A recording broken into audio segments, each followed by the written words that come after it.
কৃষ্ণ অনন্ত কোটি ব্ৰহ্মাণ্ডৰ হৰি অধিকাৰী প্ৰভু ভগৱন্তৰ ছত্ৰছায়াত সৃষ্টিকৰ্তা প্ৰজাপিতা ব্ৰহ্মাই চাৰিমুঠি জীৱৰ সৃষ্টি কৰিলে।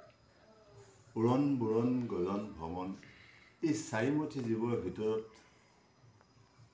ভ্ৰমণ অৰ্থাৎ মানৱকেই শ্ৰেষ্ঠ আখ্যা দিয়া হৈছে।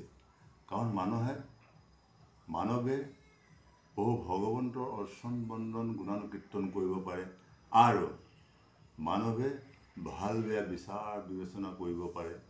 লগতে মানৱে অজ্ঞানৰ পৰা জ্ঞানলৈ যাব পৰা ব্যৱস্থাটো কৰিব পৰা কাৰণে মানৱ বুলি কোৱা হয়। সেইকাৰণে এবাৰ কোটি জনম পুণ্যৰ ফলত মানৱ জনম লৈ যদি আমি ভকতে ভাল পোৱা কাম কৰিব নোৱাৰোঁ, বৈষ্ণৱে ভাল পোৱা কাম কৰিব নোৱাৰোঁ, সাধু গুৰু বৈষ্ণৱে ভাল পোৱা কাম কৰিব নোৱাৰোঁ, তেতিয়াহ'লে এই মানৱ জনম মিছা বুলি আমাক বুজাই আছে।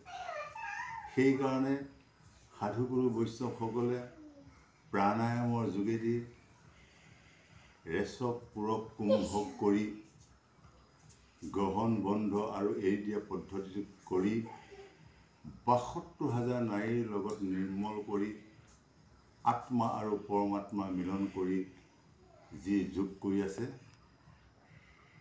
সেই যুগৰ আত্মাইদি আমাৰ পৰমায়ু বৃদ্ধি কৰি আছে আৰু আত্মা আৰু পৰমাত্মা মিলনকে যোগ বুলি কোৱা হয়।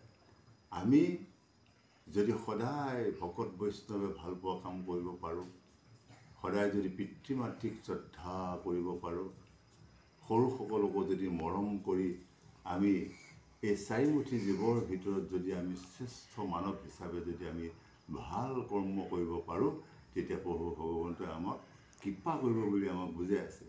সেইকাৰণে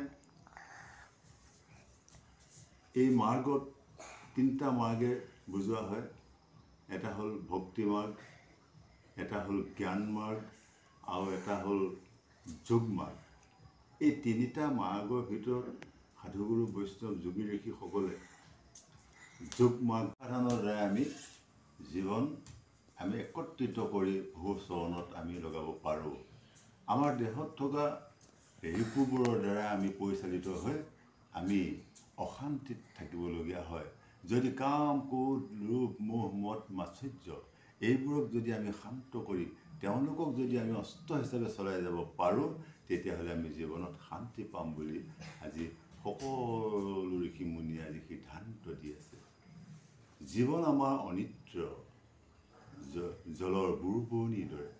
এনেকুৱা এটা অনিত্য জীৱনক লৈ যদি আমি অহংকাৰ গৌৰৱ বেয়া ন্যায় অন্যায় সকলো বিচাৰ নকৰাকৈ যদি আমি কৰ্ম কৰি যাওঁ, তেতিয়াহ'লে আমি সেইবোৰ আত্মাই সদায় দুখ পাম বুলি আজি আমাক কৈ আছে।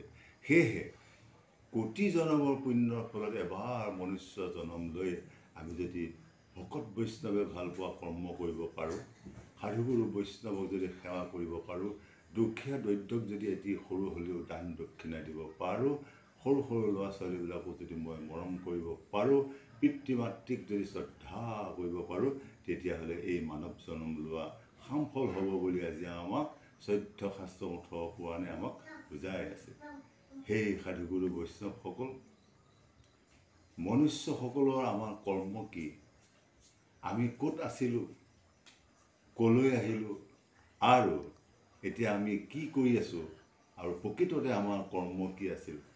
আমি এইবোৰ নাজানি ভুল কৰ্মৰ ভুল দিশে গৈ থকাৰ কাৰণে আমাৰ মানৱ জীৱনত পদে পদে বিপদ হৈ আছে।